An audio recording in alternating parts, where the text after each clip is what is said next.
A gente vive com um computador no bolso, né? Outro na mesa de trabalho, um assistente virtual na sala. A tecnologia está em todo lugar. Mas eu parei para pensar outro dia, como é que as escolas no Brasil estão, assim, de fato ensinando as crianças a entender esse mundo? E não só a usar, né? A usar o Word, o Instagram. Exato, mas a pensar como uma máquina pensa, a entender a lógica por trás de tudo. E é por isso que hoje a gente vai mergulhar fundo na Base Nacional Comum Curricular de Computação, a tal da BNCC Computação.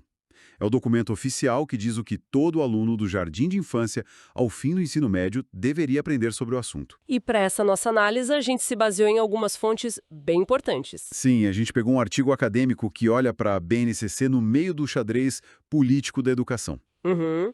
E também o próprio documento oficial do governo, que é um calhamaço super detalhado. E, por fim, um currículo de referência do CIEB, o Centro de Inovação para a Educação Brasileira, que, serviu de inspiração para a BNCC. O nosso objetivo aqui é entender a espinha dorsal desse currículo, sabe? O que se espera de uma criança de 5 anos versus um adolescente de 15 anos. E principalmente se essa proposta tão ambiciosa tem chance de virar realidade, ou se, bom, se vai ficar só no papel. Ok, vamos começar a desvendar isso. Para começar, acho que vale a pena olhar pelo lado político da coisa, que o artigo acadêmico que a gente tem aqui aponta de um jeito bem curioso. Sim.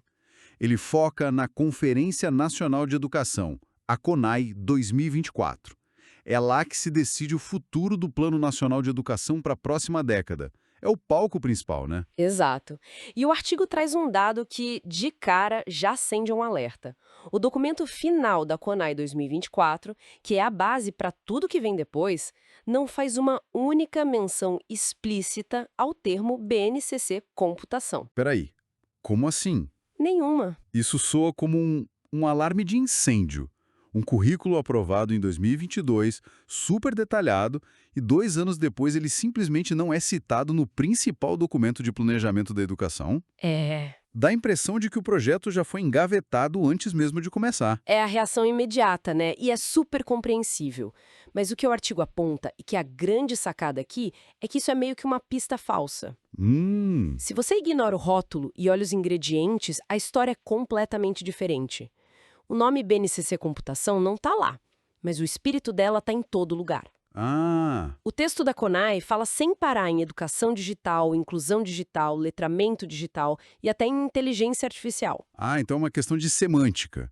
Eles estão falando a mesma língua, mas com sotaque diferente. Exatamente. E mais do que isso, o documento da CONAI é muito enfático na necessidade de resolver os problemas práticos. Tipo, Falta de infraestrutura, de conectividade e, o mais importante, a urgência na formação de professores para essa nova realidade. entendi. Se a gente conecta isso com um cenário maior, a pandemia de Covid-19 foi o grande terremoto que mudou tudo. É, faz todo sentido. A pandemia escancarou o abismo digital de um jeito que ninguém podia mais ignorar. Professor tentando dar aula pelo WhatsApp, aluno sem acesso. Exato. A pandemia tornou a educação digital uma pauta inadiável. Não era mais um luxo, era uma necessidade básica. Sim, Então, essa urgência entrou com tudo na agenda política, culminando na Política Nacional de Educação Digital, a PNED, de 2023. O que a CONAI faz é refletir essa pressão. Então, embora o currículo específico não seja nomeado, o ecossistema político e as prioridades de investimento estão, assim, totalmente alinhados com os objetivos dele. o terreno está sendo preparado, então, mesmo que de forma implícita. Isso. Ok, então o terreno político está sendo adubado, mesmo que sem colocar a plaquinha com o nome da planta. Isso me deixa ainda mais curioso sobre o que exatamente esse currículo propõe. Se cultura digital e letramento são tão importantes politicamente, como eles se organizam na estrutura da BNCC? É só isso ou tem mais coisa? Tem muito mais. A estrutura é dividida em 3 eixos ou pilares que se complementam. E o primeiro, talvez o mais importante, é o pensamento computacional. Pensamento computacional.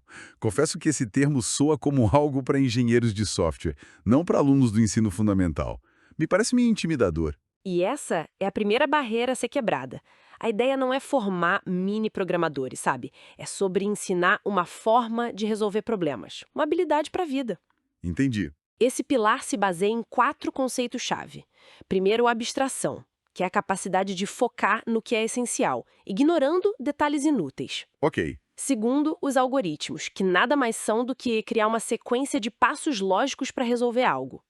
Terceiro, a decomposição, que é pegar um problemão gigante e quebrar em pedacinhos menores. E por último, o reconhecimento de padrões. Ok. Explicado assim, parece mais amigável. E os outros dois pilares? Quais são? Bom, o segundo é o mundo digital. Esse é o eixo mais técnico, digamos. É onde os alunos aprendem como a tecnologia funciona por dentro. Coisas como a diferença entre hardware e software, como a informação vira código binário. Os famosos zeros e uns. Isso, como funciona um processador, o que são dispositivos de entrada e saída.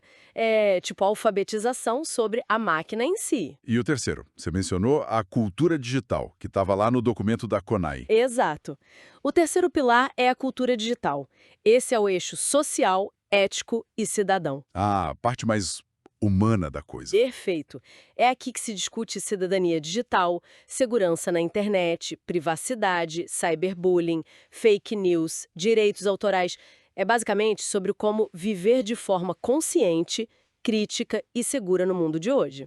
Essa parte da cultura digital me parece a mais urgente e, ao mesmo tempo, a mais difícil de ensinar. Sem dúvida. A gente vê todos os dias os efeitos da desinformação, do discurso de ódio.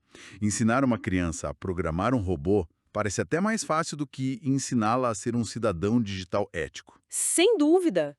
É um desafio gigantesco, porque não é um conhecimento técnico, é uma formação de valores. E o currículo reconhece isso, tratando esse eixo com a mesma importância dos outros dois. Os três pilares caminham juntos do início ao fim da vida escolar do aluno. Cultura digital, mundo digital, pensamento computacional são termos ótimos, mas ainda soam um pouco abstratos. Aham. Eu tenho dificuldade de imaginar um professor que já tem 1000 coisas para ensinar explicando abstração para uma criança de 7 anos. Ok, mas como isso funciona na prática, no chão da sala de aula? Especialmente com os bem pequenos. E essa é a parte mais fascinante, porque a BNCC é cheia de exemplos práticos. Para a educação infantil, com crianças de 4, 5 anos, a maioria das atividades é desplugada. Desplugada. Sem computador. Exato, longe de qualquer tela. Por exemplo, para ensinar reconhecimento de padrões, o professor pode criar uma sequência numa música. 2 palmas, um passo para frente. 2 palmas, um passo para frente. As crianças têm que identificar e continuar o padrão. Nossa. Isso é a base do pensamento computacional. E um algoritmo para uma criança dessa idade, como seria? Seria pedir para ela descrever passo a passo a rotina de dormir. Primeiro, tomar banho. Segundo, colocar o pijama. Terceiro, escovar os dentes. Entendi. Isso, na sua essência, é um algoritmo. Uma sequência finita de instruções para realizar uma tarefa. É genial porque tira a computação da tela e a coloca no mundo real delas. Isso é realmente interessante. Mas não corre o risco de ser visto por pais ou mesmo outros educadores como só uma brincadeira e não uma aula de computação de verdade? É uma preocupação muito pertinente. Como se faz a conexão para que todo mundo entenda que aquilo é a base da computação? Essa é uma preocupação muito pertinente e um dos grandes desafios de comunicação do currículo. A chave está na intencionalidade do professor. Uhum. Ele precisa explicar. Olha, o que fizemos aqui foi criar um algoritmo, uma sequência de passos. É exatamente como dizemos a um computador o que fazer. A BNCC também sugere atividades plugadas para essa fase, como usar um tablet com um jogo simples de completar sequências de cores ou formas para a criança começar a transferir essa lógica para o ambiente digital. Ah, legal. A ideia é mostrar que o conceito é o mesmo, a ferramenta é que muda. Entendi os exemplos para os pequenos, mas a partir dos 6, 7 anos a coisa muda. A criança já lê, já escreve. Imagino que aí o currículo comece a introduzir o digital de forma mais direta, mas ainda sem assustar com programação pesada, certo? Como essa transição no ensino fundamental 1, do 1º ao 5º ano? A complexidade aumenta de forma bem gradual. No início, eles aprendem a diferenciar o que é físico, o hardware, do que não é, o software. Ok. começam a criar algoritmos um pouco mais complexos. Por exemplo, uma atividade para o segundo ano é criar um algoritmo corporal. Algoritmo corporal? Sim, um aluno escreve uma sequência de comandos como ande 10 passos para frente, vire 90 graus à esquerda, dê 3 pulos. O outro aluno tem que executar exatamente o que está escrito.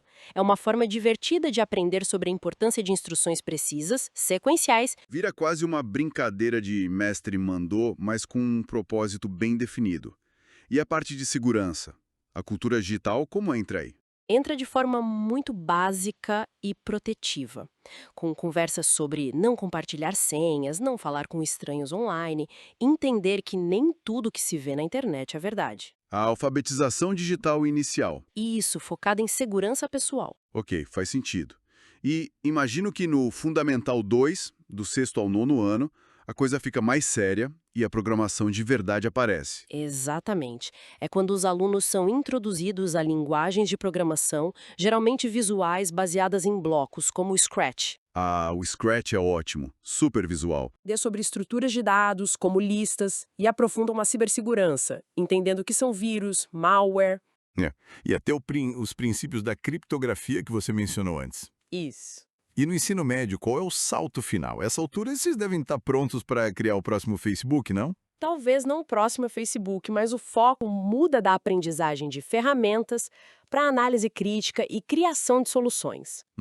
Espera-se que o aluno não apenas saiba programar, mas que possa, por exemplo, analisar um aplicativo e avaliar sua usabilidade, sua segurança, seu modelo de negócio. Uma visão bem mais ampla. Muito.